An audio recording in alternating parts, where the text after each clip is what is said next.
las bodas del Cordero. Así que si tiene sus apuntes, yo quisiera por favor que usted pudiera poner allí el tema principal, las bodas del Cordero. Y hasta acá las últimas clases fueron dirigidas por Gonzalo y me toca tomar el lugar. Y para hablar de las bodas del Cordero, tenemos que entender el sistema, ¿cierto?, matrimonial judío. Ya lo hizo mención, no sé si usted estuvo con nosotros en la primera semana de consagración, ¿sí? Bueno, Bruno hizo mención a esto mismo que vamos a enseñar, sobre cómo era el sistema matrimonial judío. ¿Y por qué vamos a hablar de las bodas del Cordero? Porque esto es el acto, ¿cierto?, o la situación subsiguiente a lo que nosotros hemos revisado durante 6 semanas, el rapto de la iglesia. Después del rapto, creemos, ¿cierto?, más allá de la postura que otros puedan tener, que inmediatamente al acto, a la situación del arpazo, del zarpazo, del rapto, del arrebatamiento, comenzará la iglesia, porque somos nosotros los que fuimos arrebatados según lo que hemos aprendido, vamos a comenzar a vivir todo lo que es el tema de las bodas del Cordero, el matrimonio que hemos estado esperando por tanto tiempo con nuestro Señor Jesucristo. El segundo evento que sigue al rapto de la iglesia, entonces anote, es las bodas del Cordero. Y tenemos que posicionarnos en el sistema, como les decía, en el sistema ceremonial del matrimonio judío, tal y como era en los tiempos de Jesús, o la primera iglesia, o para los tiempos de Juan. Recuerde que Juan, dicen que escribe este libro, ¿cierto?, estando en la isla de Pasmos, recibe por revelación. La autoría debe estar entre el año 70 y 80, o por allí, o año 90, hasta ahí vivió él, ¿cierto? Y cuando él recibe esta revelación y el ángel le habla de las bodas del Cordero, entonces él tiene como referencia el sistema matrimonial judío, que contaba, algunos dicen que cuenta de 4 etapas, y otros dicen que cuenta de 2 etapas que engloban igual estas 4 etapas. ¿Cómo era el matrimonio en los tiempos de Juan? ¿Cómo era el sistema al que se añadía una ceremonia de matrimonio? Bueno, lo primero que ocurría cuando Ramón quería casarse con su esposa es que, ¿cierto?, había un acuerdo con el padre. El padre era quien hacía el acuerdo matrimonial. El padre del novio hacía los arreglos para la boda. ¿Por qué? Porque así era, por respeto, por honor. Y esto no es un antojo nuestro. Recuerde que fue Abraham el que le pidió a su siervo Eliezer Damaseno buscar a esposa para Isaac. ¿Lo recuerda?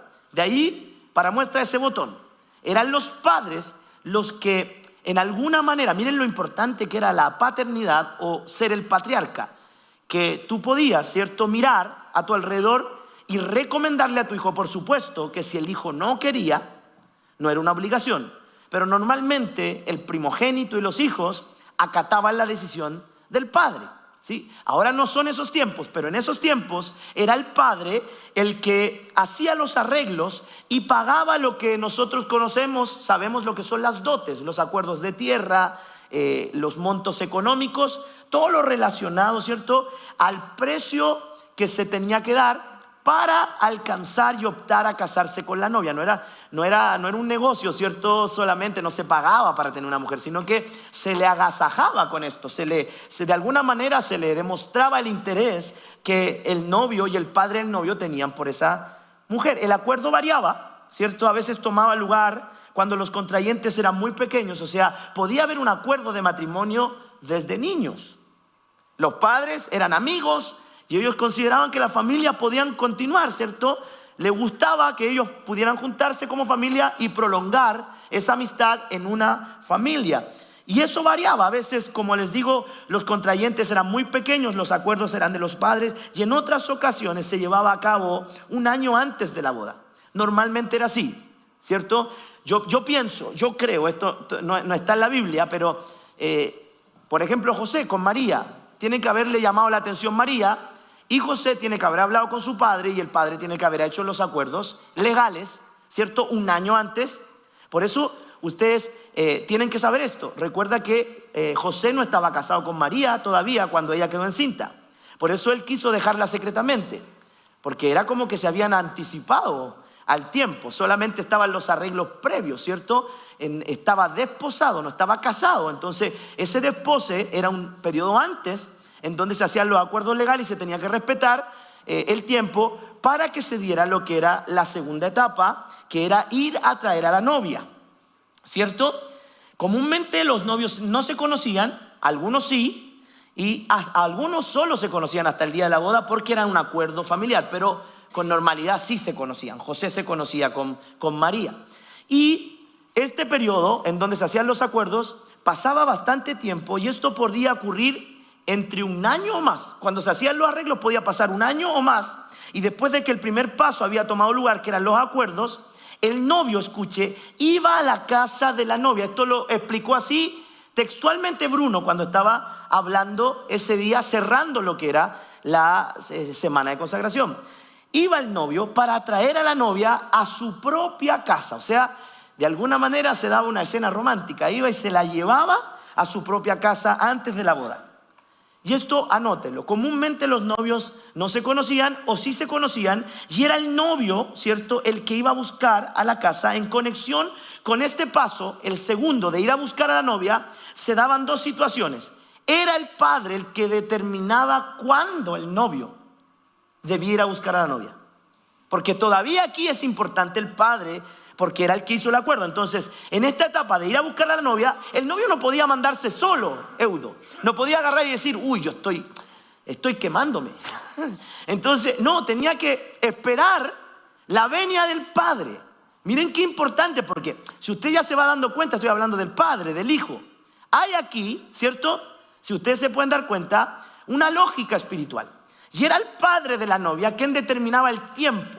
Si el padre pensaba que en 6 meses, en 6 meses. Normalmente requería un año mínimo el desposar, seguramente para que todos los acuerdos legales tuvieran vigencia. Pero escuche esto es muy interesante. El hijo, aún por más que amara, ¿cierto?, urgido pudiera estar de tener su relación, de casarse, no podía salir sin la autorización del padre. El padre era el que determinaba el tiempo de ir a buscar. Antes de que el novio fuera, segundo, a traer a la novia, tuvo que haber trabajado, ¿cierto?, con obreros del padre, él mismo, para construir la casa, porque el que se casa, casa quiere. Y en el sistema, ¿cierto?, matrimonial judío, no solo se acordaban las dotes, sino también el lugar de residencia, que era normalmente en los territorios del padre, que el padre había establecido dar, para que se llevara adelante el matrimonio y pudieran allí criar los hijos y hacer familia. Esas dos cosas se daban. El padre determinaba, José, cuándo el novio podía ir y tomar a su novia, y esto normalmente sucedía cuando ya estaba listo todo lo que era la casa habitación, ¿cierto? El subsidio de ese 9. Lo tomaban, y cuando el padre veía que estaba listo, que esa casa honraba a la novia, ¡pum!, iba Rodrigo y le decía, hijo, dale, llegó el momento. Yo sé que está ahí rajuñando la muralla y tú tienes que ir ahora por tu esposa. Lo que daba a un acto seguido, que era un tercer paso, la ceremonia de bodas, que era un acuerdo más íntimo con pocos invitados. Antes de la ceremonia de bodas, la novia pasaba, escuche esto, son datos muy importantes porque ahora va a ver cómo lo vamos a relacionar. Todo el sistema ceremonial judío se cumple en lo que a continuación yo voy a enunciar. Ese tercer paso era algo muy íntimo en donde la mujer pasaba por un ritual de pureza, de limpieza. En el hebreo la palabra es mikve, así con M-I-K-V-E, mikve. En el judaísmo este momento simbolizaba la limpieza, la preparación espiritual. Usted recuerda que los judíos practicaban muchos ritos de purificación. ¿Se acuerda estas 6 tinajas que habían para la purificación? Para la purificación de los judíos. ¿Y dónde estaban? Estaban donde se estaba realizando la ceremonia. Mire qué interesante. O sea, hay una conexión con lo que estamos diciendo. O sea, las mujeres pasaban por un ritual de purificación. No se explica cómo, pero ahí se dice que habían 6 tinajas que los judíos utilizaban para la purificación del cuerpo. Y esto lo que hacía para la mujer era prepararla espiritualmente para esa renovación que comenzaría en una etapa nueva con el hombre con el que iba a comenzar su nuevo camino. Y por último, la cuarta etapa del sistema matrimonial judío era la fiesta propiamente tal, y esta era la que nosotros leemos en las bodas de Caná de Galilea, 7 días. ¿Sí? Las bodas judías o duraban 5 días o duraban 7 días. Ahí están las 4 etapas. Y miren qué interesante, porque vamos a darnos cuenta que hoy cada una de esas etapas se cumple en lo que es el concepto de las bodas del Cordero a las que nosotros estamos siendo convocados. Las 4 etapas del sistema matrimonial judío se cumplen tal cual cuando nosotros vemos lo que Cristo va a hacer con la iglesia después de ser raptadas. Miren, oigan esto. Dios, el Padre, en el paso número 1, era el que decidía, ¿sí? ¿Cuándo? La dote, perdón. Él decía el precio, ¿cierto? Nosotros vamos a dar esto. Él ponía el precio por la dote para agasajar a la novia. Y miren, Dios Padre fue el que hizo los arreglos para que Jesús, su Hijo, pagara un precio por la novia. Refiriéndonos a lo que hizo Jesús por nosotros en la cruz. En este caso, el precio que pagó el Padre fue sacrificar a su Hijo Jesús. Y esto, por supuesto, también es la base de lo que Efesios capítulo 5, si usted lo revisa, el verso 22 en adelante, o del 25, miren lo que dice: maridos, amad a vuestras mujeres, así como Cristo amó a la iglesia y se entregó. Ahí está el precio, la frase clave de Efesios 5:25. Cristo pagó el precio que el Padre, porque fue el Padre el que dijo que tenía que morir el Hijo. Ese era el precio para redimir. En este caso, en el concepto y en la metáfora, a la novia, ¿cierto? El Padre daba la dote, el Padre pagaba el precio, y en este caso nuestro Padre Dios hizo lo mismo con su Hijo Jesús, pagó un precio para que nosotros podamos pertenecerle. Bien, se cumple ahí el primer paso. Segundo, el rapto de la iglesia es el segundo paso. ¿Por qué digo esto? Porque ya vivimos el primer paso en la primera venida de Jesús. Sí, estamos claros. Cuando Jesús vino y murió en la cruz, es el primer paso. El Padre estipuló un precio para pagar por nosotros, en este caso la novia. El segundo paso es el rapto de la iglesia, en donde el novio, por indicación del Padre, va por su novia. ¿Qué dijo Jesús cuando le preguntaron? ¿Cuándo pasará esto? ¿Qué dijo él? Solo lo sabe mi Padre. Todo conecta. Está tirado con onda, como dicen por ahí. Sí, se entiende. Segundo paso. El novio va a buscar a la novia, pero se tenían que cumplir 2 cosas. Número 1, que el Padre determinara, ¿cierto? Y eso lo dijo Jesús, que el Padre determina cuándo, la potestad está solo en Él. Y miren, así como pasaba un periodo largo de tiempo entre el primer y segundo paso en el sistema judío de bodas, así también es el caso con nosotros. Aún en esto nosotros hemos visto pasar 2000 años desde el primer evento que tuvo lugar en la cruz de Cristo, pagando el precio para que nosotros podamos pertenecerle a Cristo, ¿cierto? Hay un acuerdo legal allí en la cruz. Y en 1 Tesalonicenses 4, del verso 13 al 8, que ya lo hemos leído, ocurrirá el segundo paso, que es a lo que estamos haciendo alusión, el arrebatamiento. Y miren, el rapto corresponde a ir a traer a la novia. El día y la hora nadie lo sabe, ni aún los ángeles que están en el cielo, pero el Señor, en algún momento, el Padre le va a indicar al Hijo: va y róbesela, llévesela porque es suya. Ya pagamos por eso. Qué lindo, ¿eh? El rapto correspondería al segundo paso, ir a traer a la novia.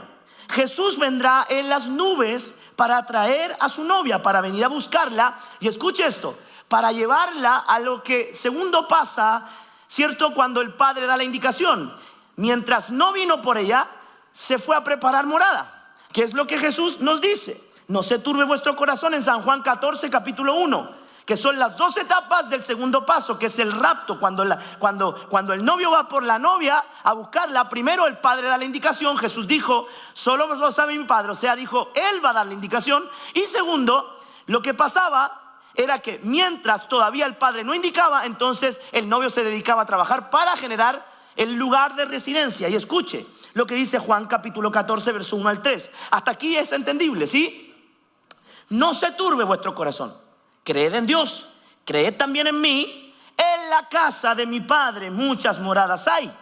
Si así no fuera, yo los hubiera dicho, o sea, no les estoy mintiendo, no los estoy ilusionando. Voy pues a preparar lugar para vosotros. Y si me fuere, porque todavía no había llegado la ascensión, se recuerda, todavía no pasa, ¿cierto? Y si me fuere, os prepararé un lugar y vendré otra vez y os tomaré a mí mismo, para que donde yo estoy también vosotros estéis. Se cumple a cabalidad el segundo paso del sistema matrimonial judío. El padre indica cuando el novio rapta, porque ya el padre considera que las moradas, la casa en la que tienen que habitar el esposo y la esposa está preparada. Amén. Y aquí es donde, aun cuando esto no ha sucedido, sino hasta el lugar de residencia se complete, ya Jesús está preparando para nosotros ese lugar, con el fin de avanzar al tercer paso del sistema religioso matrimonial judío, que es: este tomará lugar en el cielo. ¿Cuándo será? ¿Cierto? Esta es la ceremonia descrita, oiga, en Apocalipsis capítulo 19, versos 6 al 8. Si usted quiere, me acompaña allí rápidamente. Si llega, dígame amén. El tercer paso ya es después del rapto, ¿cierto? Que nosotros estamos explicando para hacer calzar los conceptos dentro de este periodo que es el rapto y lo que nosotros creemos 7 años de tribulación, en donde, ¿cierto? Por concepto nosotros estamos poniendo, ¿cierto? Sumergiendo allí las bodas del Cordero. Y hay un concepto más que vamos a desarrollar que se da y se lleva a cabo también en estos 7 años. Miren lo que dice Apocalipsis 19 del verso 6 en adelante. Y oí como la voz de una gran multitud. Yo quiero decirles algo. El capítulo 19 de Apocalipsis es un capítulo muy decidor, que vertiginosamente cuenta muchos años en un solo capítulo. Y estos primeros versículos atienden al momento en donde durante esos 7 años nosotros estaremos en las bodas del Cordero. Y escuche, dice: oí como la voz de una gran multitud, como el estruendo de muchas aguas, y como la voz de grandes truenos que decía: aleluya, aleluya, porque el Señor nuestro Dios es todopoderoso y reina. Verso 7: gocémonos y alegrémonos y démosle gloria, porque han llegado las bodas. Por si alguien dentro de su teología apocalíptica no tenía consideradas las bodas del Cordero, dígame qué pasó aquí, porque aquí están. Porque han llegado las bodas del Cordero, y a su esposa, y su esposa se ha preparado.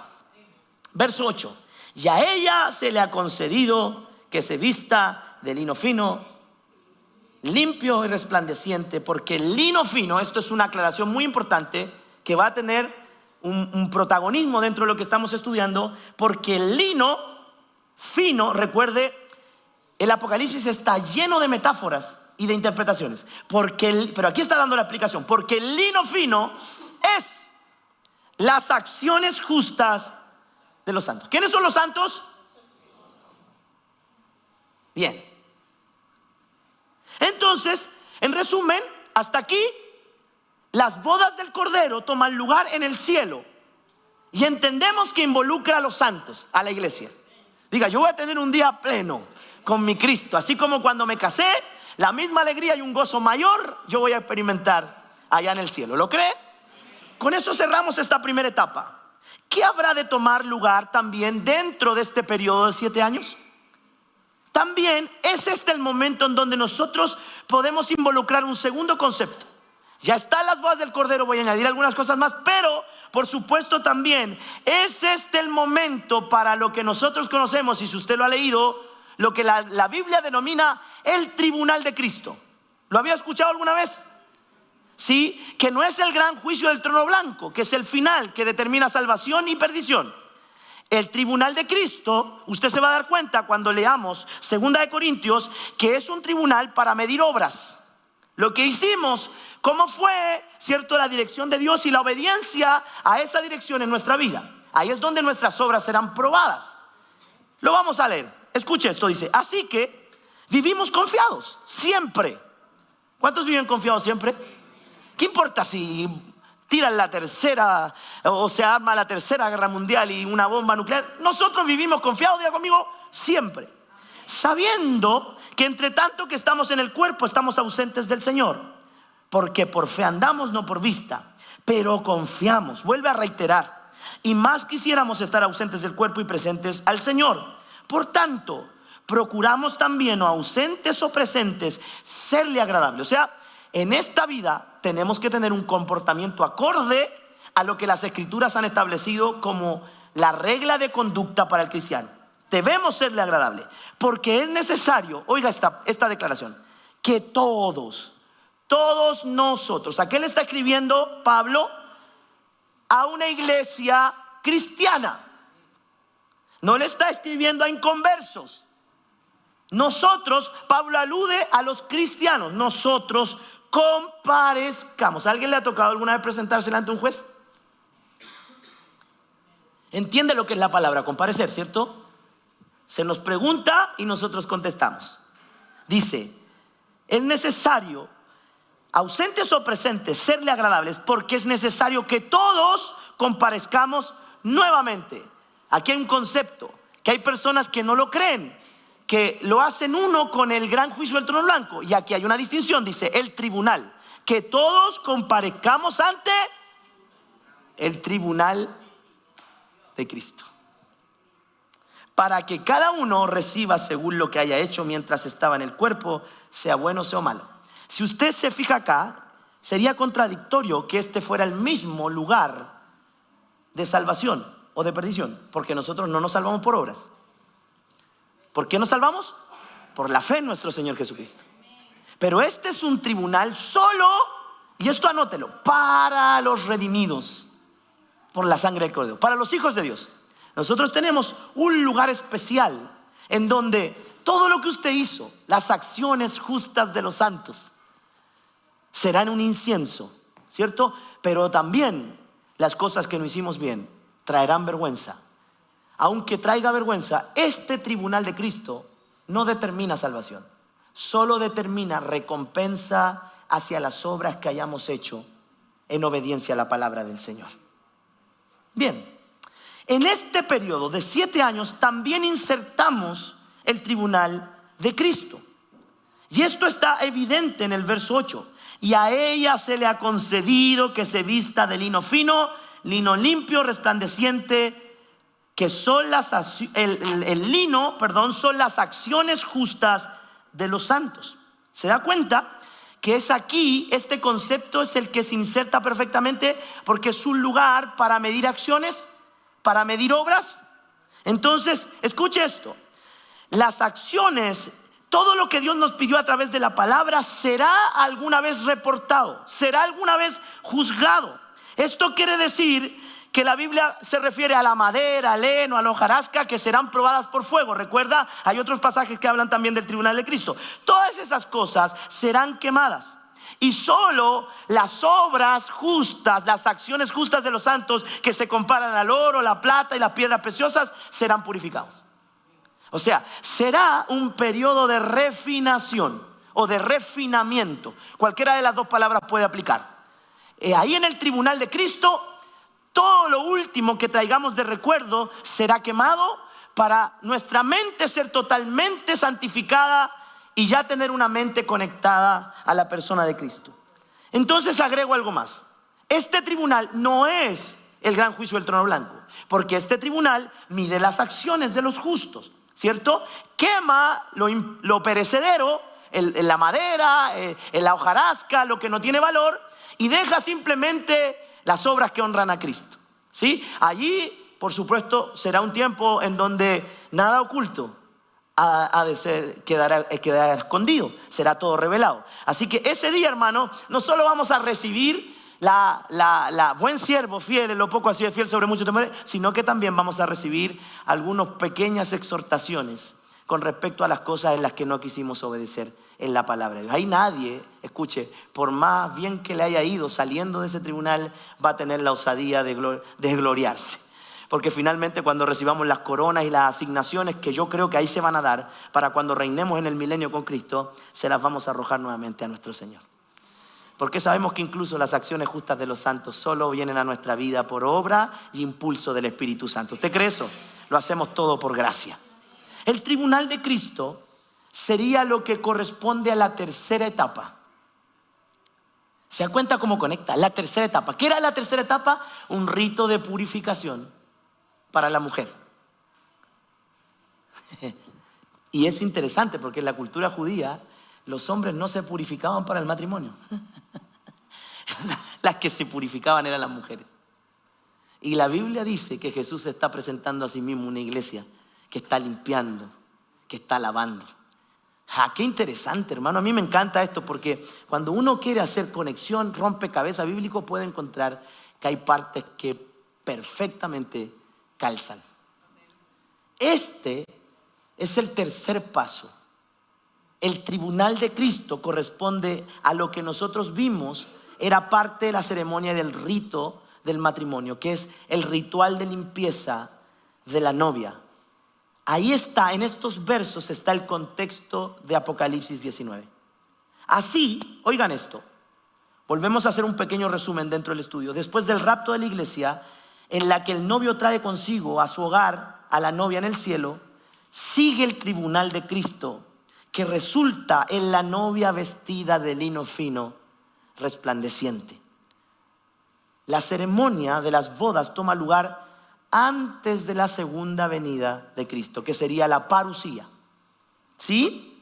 Miren, vamos a leer también Apocalipsis, vamos a sumar algunos versos más. Apocalipsis 19, leímos delante, ¿cierto? Leímos delante solo los versos 6 al 8. Ahora vamos a leer, porque vale la pena leer, porque vamos a hacer una pequeña diagramación de esto, del verso 1 al 10. Escuche o lea conmigo. Después de esto, oí una gran voz de una gran multitud en el cielo que decía: aleluya, la salvación y honra y gloria y el poder son del Señor nuestro, Dios nuestro, porque sus juicios son verdaderos y justos, pues ha juzgado a la gran ramera que ha corrompido la tierra por su fornicación y ha vengado la sangre de sus siervos de la mano de ella. Otra vez dijeron: aleluya, y el humo de ella sube por los siglos de los siglos. Y los 24 ancianos y los 4 seres vivientes se postraron en tierra y adoraron a Dios, al que está sentado en el trono, y decían: amén, aleluya. Y salió del trono una voz que decía: alabad a nuestro Dios todos sus siervos y los que le teméis, así pequeños y grandes. Y oí,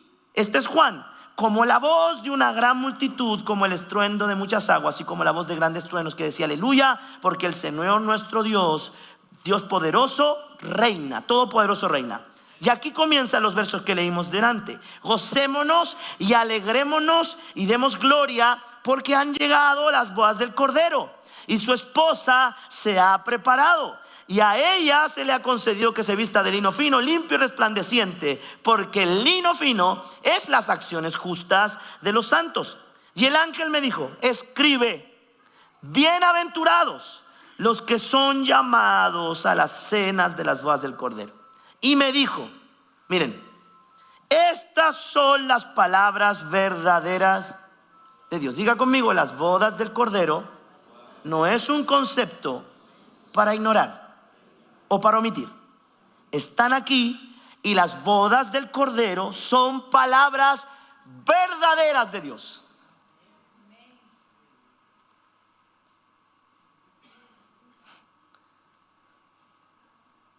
Y me postré a sus pies para adorarle. Y él me dijo: mira, no lo hagas.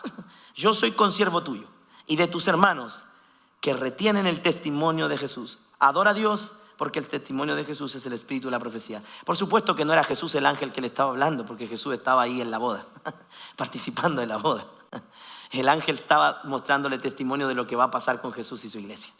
Bien, acabamos de leer Apocalipsis 19, del verso 1 al 10. En este contexto, este verso 19, del verso 1 al 10 se describen eventos en el cielo. Escuche, anote esto: del 1 al 10, 19, 1 al 10, Apocalipsis 19, del verso 1 al 10, se describen eventos en el cielo antes de la segunda venida del Señor. Todo lo que se lee en Apocalipsis 19, del verso 1 al 10, son eventos, ¿cierto?, previos a la segunda venida. Previos a la segunda venida, antes de la segunda venida. Y miren lo que dice acá, del verso 11 en adelante. Vamos a leer la Biblia. Entonces vi el cielo abierto. ¿Se da cuenta como en un puro capítulo, en un solo capítulo, pasan tantas cosas? Y dice: entonces vi el cielo abierto, y he aquí un caballo blanco, y el que lo montaba se llamaba Fiel y Verdadero, con justicia juzga y pelea. ¿Se acuerdan de esa canción? Justicia. Sus ojos eran como llama de fuego, y había en su cabeza muchas diademas, y tenía un nombre escrito que ninguno conocía sino él mismo. Miren que uno puede cantar y queda mejor que a veces leer la Biblia. Estaba vestido de una ropa teñida en sangre. Qué tremendo testimonio, hermano. Y su nombre es el Verbo de Dios. Qué poderoso. Y los ejércitos celestiales vestidos de lino finísimo, blanco y limpio. ¿Quiénes eran los que se vistieron de lino blanco finísimo? ¿Quiénes? Diga, ahí voy yo. Entonces, cuando el Señor viene por segunda vez, viene con la iglesia.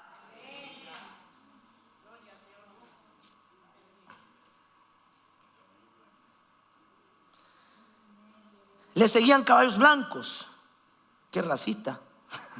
De su boca sale una espada aguda para herir con ella las naciones. Y él regirá con vara de hierro. Y oiga los antecedentes. Y él pisa el lagar del vino, del furor y de la ira del Dios Todopoderoso. ¿Se acuerdan de esa canción? Y en sus vestiduras y en su muslo tiene escrito este nombre: Rey de Reyes, Señor de señores. Aleluya. Y vi un ángel que estaba en pie en el sol y clamó a gran voz diciendo a todas las aves que vuelan en medio del cielo: venid y congregaos a la gran cena de Dios, para que comáis las carnes de reyes y de capitanes qué linda escena. Carnes de todos, libres y esclavos, pequeños y grandes.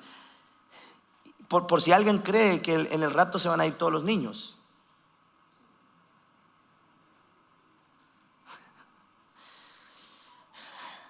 Que a veces queremos ser más buenos que Dios. Ya cuando un niño despierta la maldad, necesita reconocer a Jesús. Y cada vez la maldad aumenta y disminuye la edad en la que uno reconoce la maldad. En mi tiempo éramos malos a los 10 años. Ahora los niños son muy malos a los 5 años. Yo fui muy malo a los 10 años. Los tiempos han avanzado, la maldad se ha multiplicado.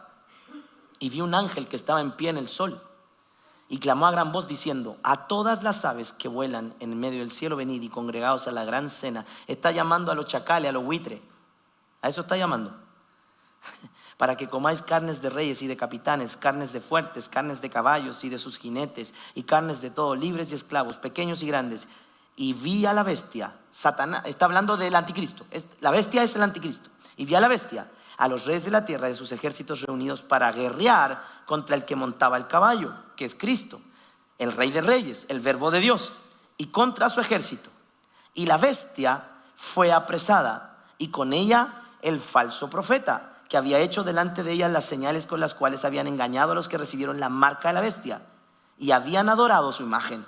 Estos dos, oigan esto, fueron lanzados dentro del lago de fuego que arde con azufre, lo que nosotros conocemos como el infierno.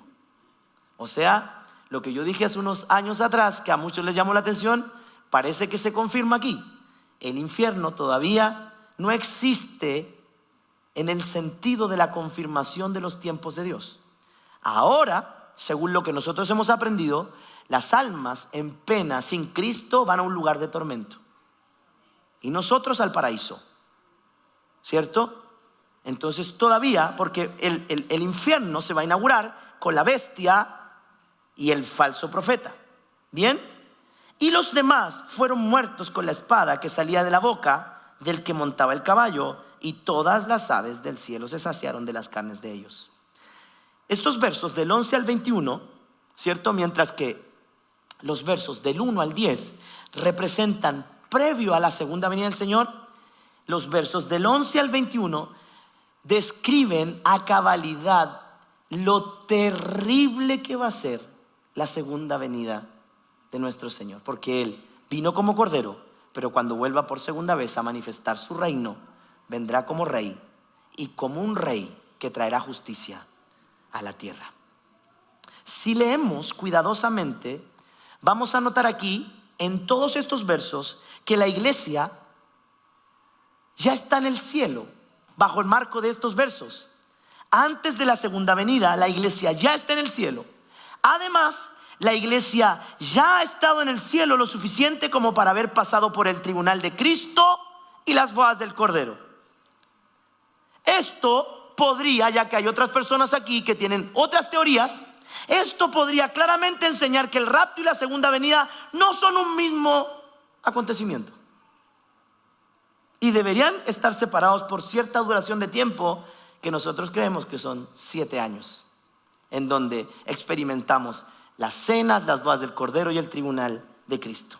Miren, la ceremonia de bodas tomará lugar en el cielo después del rapto y antes de la segunda venida propiamente dicha. E incluso solo participarán de ella los santos. Hay un gráfico allí que lo está mostrando. ¿Se da cuenta? Este va a ser el tiempo, perdónenme, este va a ser el tiempo en donde se va a llevar a cabo después del arrebatamiento el tribunal de Cristo y consecuentemente, cierto, al unísono de lo que es la tribulación y la gran tribulación, las bodas del Cordero para los que se vistieron de lino fino también se transformen ahora en guerreros.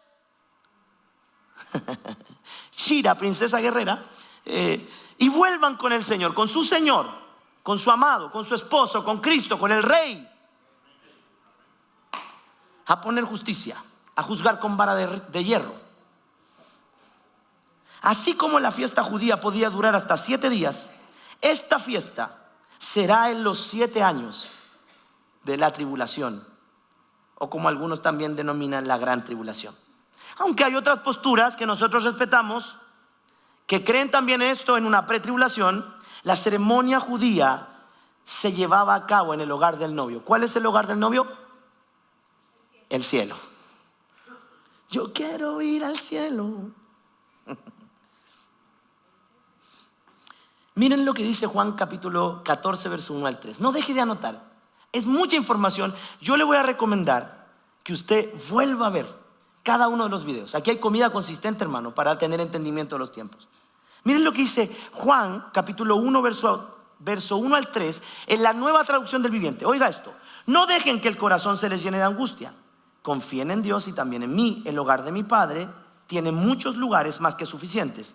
Si no fuera así, ¿acaso yo les habría dicho que voy a preparar un lugar? Cuando todo esté listo, volveré para llevarlos y para siempre estén conmigo donde yo estoy. Y aquí es donde también surge una pregunta. Si hay una boda, uno de los mayores problemas que tuviste con el Esteban Fanny fue: ¿a quién invitamos? ¿Quién no tuvo lío por eso? Levánteme su mano. Yo tuve.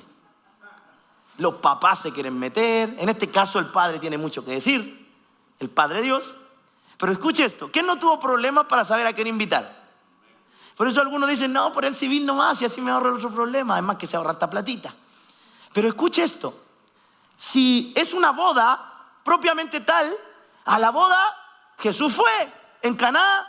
Eso quiere decir que también allí hay invitados. Jesús tenía mucha personalidad porque llegó con 12. Por mí, por todo mi compañero. Ahí fueron todos, por hermano, a la boda. Entonces esto nos habla de la realidad de: hay invitados en la boda a la que nosotros hemos sido convocados. ¿Quiénes son los invitados? Puedo decir que muchos eran invitados a las fiestas de boda judía, más que los invitados a la ceremonia de bodas. Recuerde que había una ceremonia de purificación a la que eran invitados solo familia más interna. Pero había otra en donde Jesús llegó con los discípulos, donde mucha más gente llegaba.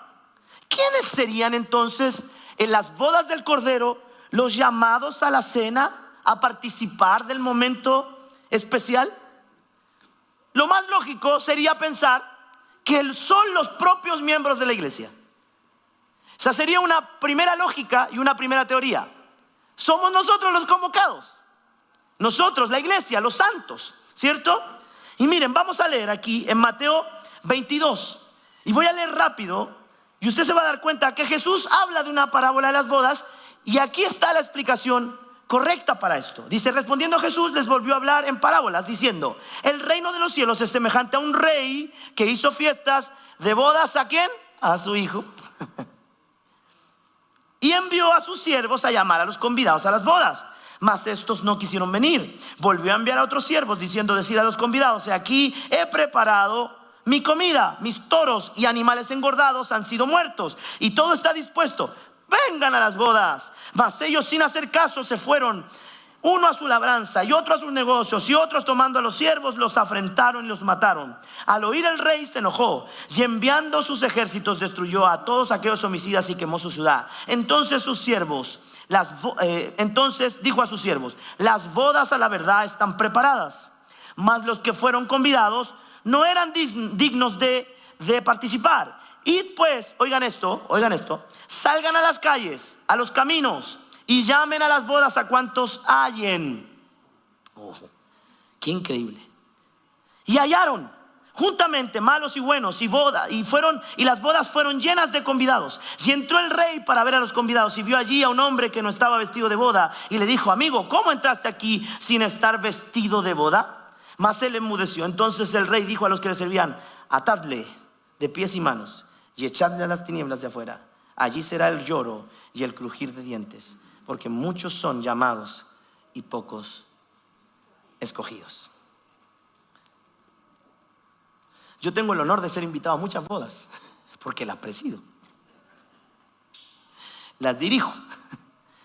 Pero es porque las personas te valoran y tienen confianza en ti, que te invitan a una boda. Pero tal como el Señor lo explicó, escuche, en la parábola de la fiesta de las bodas, aunque muchos fueron invitados, pocos quisieron ir. Aquí yo ya me complico. ¿Cómo una promesa tan grande y maravillosa, que resulta casi inverosímil,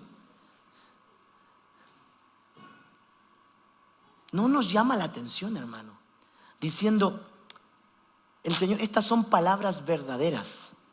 ¿Sabe lo que está haciendo Jesús con lo que declara en Apocalipsis 19 y lo que declara en la parábola de las bodas? Nos está haciendo un llamado a la responsabilidad de estar preparados para una de las convocatorias, si no la más importante, que los que seguimos al Señor debemos prepararnos para estar.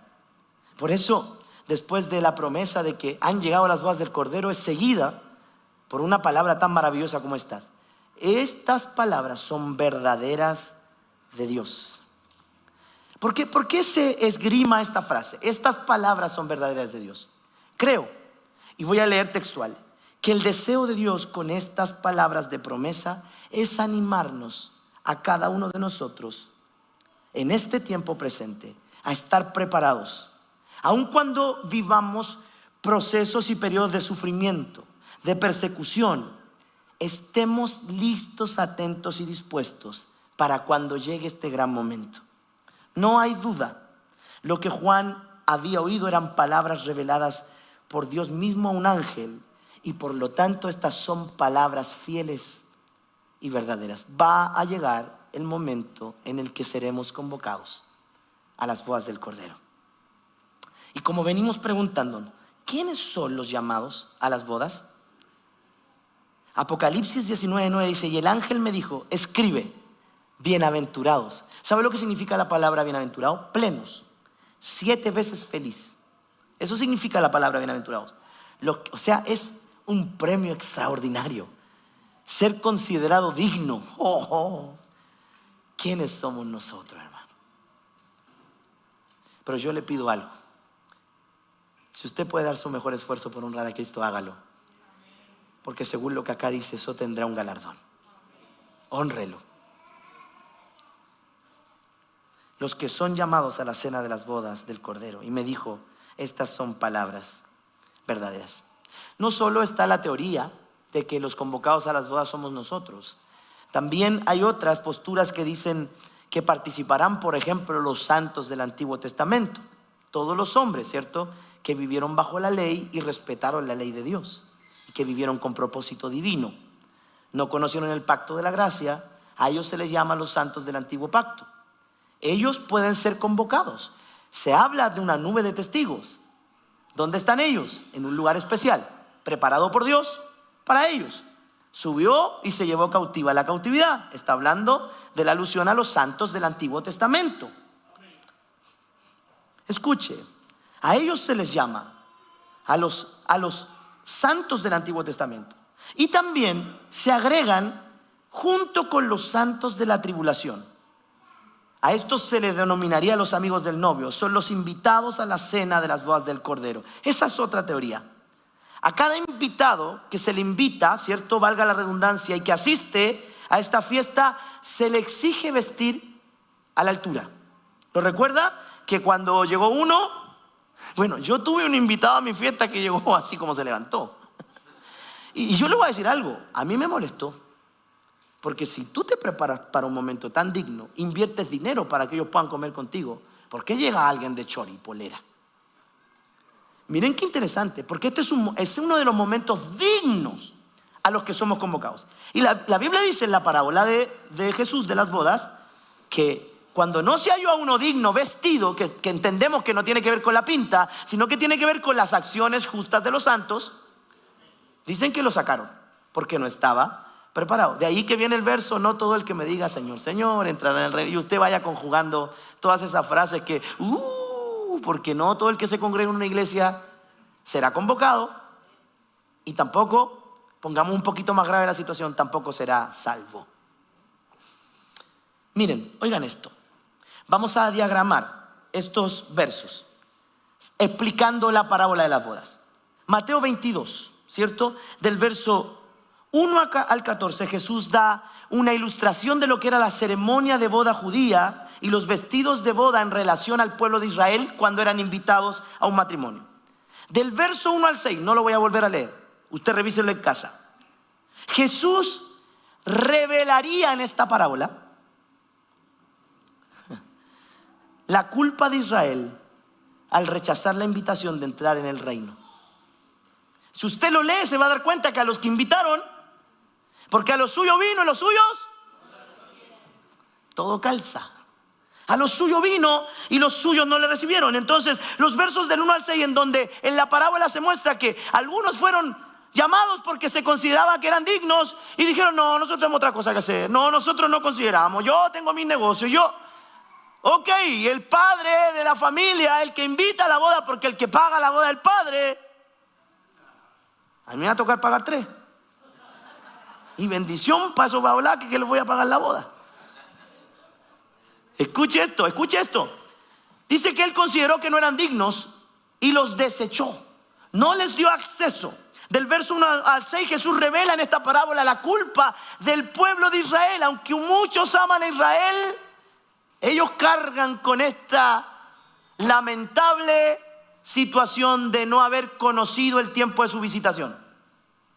El pueblo judío hasta el día de hoy esperan un Mesías, para que usted sepa. Y de los versos 1 al 6, ellos muestran la culpa de Israel al rechazar la invitación de entrar en el reino. Como resultado, pierden el derecho y los privilegios de entrar en estas bodas. En estas bodas. Realzo, en estas bodas. De los versos 7 al 9, Jesús en la parábola profetizaría la destrucción de Jerusalén por parte de los romanos en el año 70 después de Cristo, que también evidenciaría y revelaría el propósito redentor de Dios que se llevaría a cabo entre los gentiles. De ahí en adelante la iglesia comenzó a llenarse de gentiles, ¿sí? Los versos del 11 al 14, que serían los últimos de la parábola, muestran que el vestido de bodas es la fe y la obediencia a la voluntad de Dios.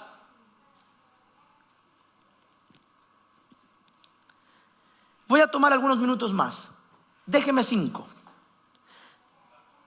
En cuanto a los santos de la tribulación, si fueran estos los convocados a la boda, serían los que estuvieran siendo martirizados durante el tiempo de la tribulación. Estos son los santos que por testimonio de estos 2 profetas que vienen a predicar, se recuerda que hay 2 profetas que va a estar el falso profeta, la bestia, el anticristo, y van a haber 2 profetas que algunos dicen que van a ser Moisés y Elías, encarnados, espiritualmente encarnados. No sabemos si va a ser así o va a reposar sobre ellos el espíritu. ¿Y por qué Moisés y Elías? Por la ley y los profetas. Y escuche, se convertirán algunas personas allí que son, para mí, son judíos. Estos santos se convertirán en ese periodo y habrán sido martirizados por el sistema del anticristo. Y dicen, según esta teoría, que encontrarán en su muerte morada en el cielo, mientras se le da el privilegio de ser convidados a las bodas del Cordero. Sí, es otra de las teorías bíblicas. Y termino con esto. Porque habrá entonces, Mateo 24:21, gran tribulación, la cual no ha habido desde el principio del mundo hasta ahora, ni la habrá. Es la gran tribulación, ¿se acuerda? Y le ponían un acorde así que daban miedo. Ya no hay tiempo de cambiar. Llegó el Señor y te has quedado atrás. Te has quedado atrás. Casi anduvo el tono. ¿Usted vio la película El Rapto de los años 80? Bueno, 78, 82, algo así era. Qué terrible, hermano. Porque habrá un tiempo de tribulación como no hubo antes ni después.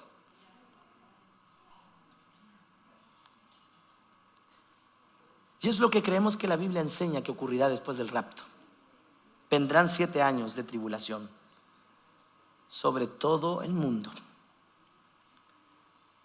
Gloria a Dios que también creemos que mientras esté ocurriendo eso, nosotros, la iglesia, estaremos en las bodas y la cena del Cordero. Ese será para nosotros nuestro mejor tiempo, pero para el mundo será lo más terrorífico que la humanidad tendrá que enfrentar. ¿Usted ha visto películas terribles? Armagedón, 2012. ¿Las vio todo eso, no? El día después de mañana, mañana después del otro día, y pasado mañana llegó la suegra y ese es el dragón.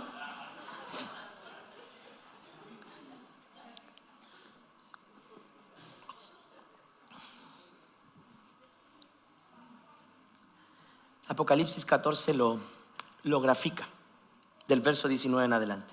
Y el ángel arrojó su hoz. La hoz siempre ha tenido que ver con castigo. Y vendimió la viña de la tierra y echó las uvas en el gran lagar de la ira de Dios. Y fue pisado el lagar fuera de la ciudad, y del lagar salió sangre hasta los frenos de los caballos por 1600 estadios. Será un tiempo cuando vamos a conocer lo que la Biblia llama el fuego consumidor. Dios es amor en el tiempo de la gracia, pero Dios también en su justicia será terrible. Será terrible. Será el momento en el que Dios expresará toda la ira, devolverá la ira que tuvieron contra su Hijo. Porque ya lo entregó una vez, no lo va a volver a entregar, ahora va a corregir. Porque a este me parezco yo más que al primer padre. Yo no daría a mi hijo para morir por nadie. Pero si alguien viene a hacerle algo a mi hija, es pequeño el puño, pero algo va a doler. Aquí será un tiempo en donde Dios expresará toda su ira contra la humanidad perversa, contra los rebeldes, contra los necios, contra los que no te quisieron escuchar cuando les predicaste la palabra. Miren las estupideces que se darán en el tiempo de la tribulación. Y lo adoraron todos los moradores de la tierra, cuyos nombres no están escritos en el libro de la vida del Cordero que fue inmolado desde el principio del mundo. Yo digo algo. Yo digo que el tiempo de la tribulación es solo escogido para algunos judíos que se conviertan. Yo preferiría no quedarme, porque según lo que yo estoy leyendo, no hay nadie que pase por la tribulación que esté escrito en el libro de la vida.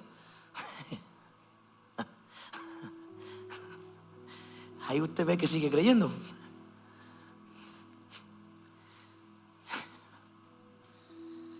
no estaban escritos en el libro que fue inmolado desde el principio del mundo. El mundo entero caerá bajo el dominio del anticristo, hermano, porque Dios le dará un poder engañoso para engañar a todos. Aún los escogidos, que son los israelitas, pues si los escogidos son los israelitas, ellos son el olivo real, natural. Nosotros somos olivo silvestre, injertado.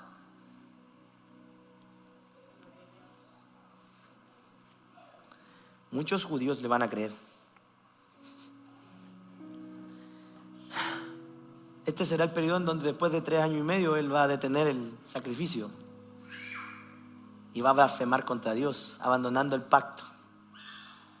Y se va a declarar abiertamente enemigo de Dios. Después se van a dar cuenta en el lío que se metieron los que se quedaron. Él tomará control absoluto del mundo con promesas de paz que nunca llegarán a ser una realidad. Apocalipsis dice que está acompañado, el verso 19, en el capítulo 19, verso 26, la bestia fue apresada y con ella el falso profeta, porque él emula todo lo que Dios es. ¿Quién vino antes de Jesús? Juan el Bautista. Este falso profeta quiere hacer lo mismo, porque los judíos están esperando ese diseño. El diseño de que, porque a Juan sí lo recibieron como el que era un profeta de Dios, pero a Jesús no. Bueno, a este profeta le van a creer y además le van a creer a la bestia, que es el Salvador. Aquí es donde en estos años recibirá la ayuda de ese hombre llamado el falso profeta. Y ambos llevarán adelante un sistema religioso que promulgará la adoración al anticristo. Muchos de los que deseen seguir a Dios serán perseguidos hasta la muerte.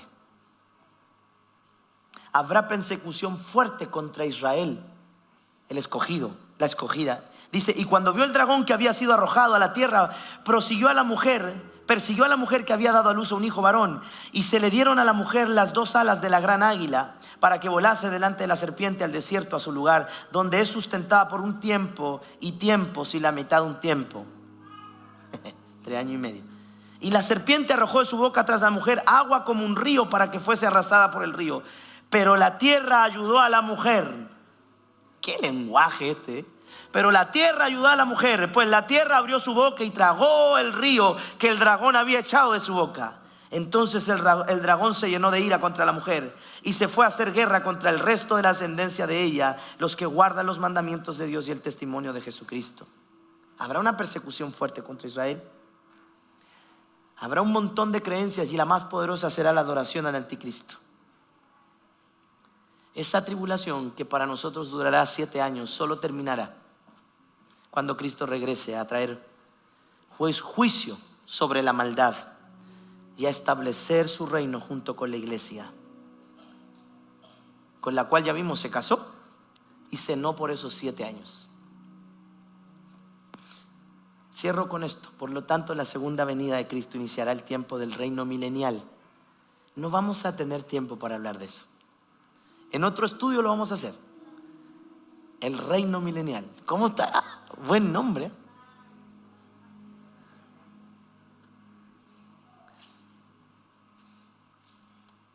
Ese tiempo horroroso solo se terminará cuando venga el Rey de Reyes, el Verbo de Dios, el montado en el caballo blanco. Reinaremos con Cristo e Israel en la tierra. Durante esos 1000 años, solo puedo anticiparle esto: la maldad será condenada. Se establecerá la justicia. Allí donde el aspid, la serpiente, se va a poder tocar por los niños y no les va a picar. Los leones van a andar con los niños. Ezequiel habla de esto, Isaías habla de esto. Mucho. Y nos va a faltar tiempo. Solo 9 clases no van a poder. Imagínense, solo hablar de lo que es el rapto. Póngase de pie, por favor. Él es el Rey de Reyes. No hay nadie como Él.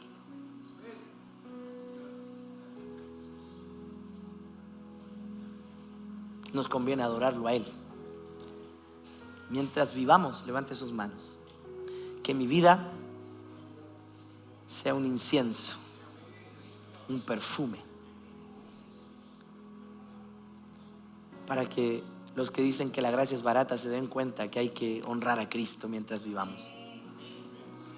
Y si nos equivocamos, pidamos perdón, pero volvamos a las acciones justas de los santos. Hay una naturaleza que fue cableada. La nueva criatura por el Espíritu nos lleva a honrar a Cristo. Obedezcámosle al Espíritu.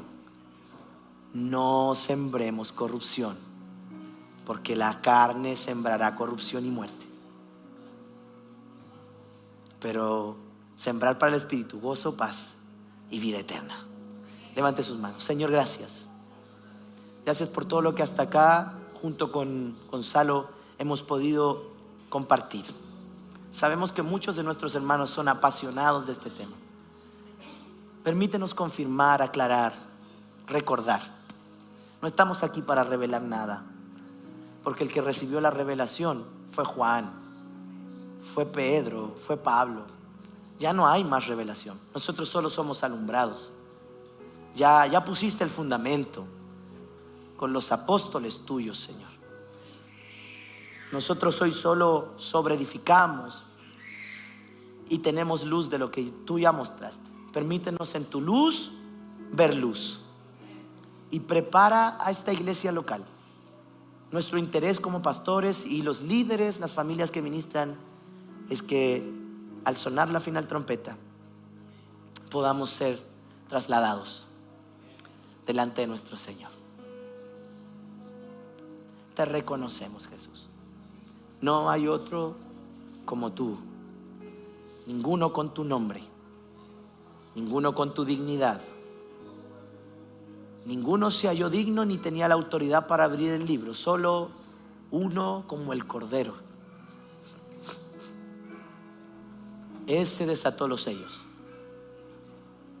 Padre, aquí estamos. Si somos los convocados, ahí queremos estar.